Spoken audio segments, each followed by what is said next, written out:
C'était l'idéal. Hey, yeah. Laissez-moi vous raconter mon histoire. Oui, mon histoire. Ceci n'est pas seulement une histoire, mais c'est une leçon. Yeah. C'était dans mon enfance, oui j'avais 8 ans. Mon père m'appela et me dit: mon fils, prends cette montre qui date des années 60. Va dans un bijoutier et demande le prix, ce qu'elle vaut.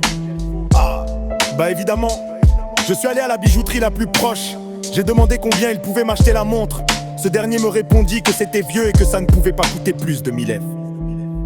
Je me suis retourné et j'ai informé mon père. Il m'ordonna d'aller voir les vendeurs ambulants pour leur proposer la montre.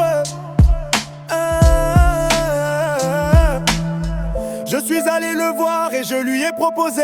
Il me répondit qu'il allait me la prendre à 500 F, car c'était vieux et que ça n'avait plus de valeur. Je suis allé informer mon père. Il m'ordonna ensuite d'aller dans un musée et de la proposer. Évidemment je suis allé, j'étais allé proposer l'achat de la montre dans un musée.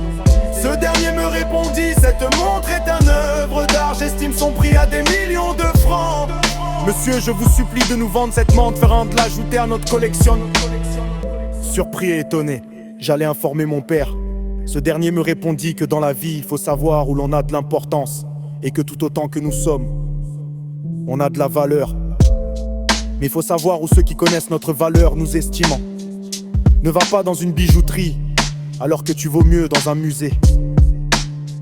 Entoure-toi seulement de ceux qui te considèrent et connaissent ta valeur. Merci beaucoup pour vos abonnements et vos likes. On se capte.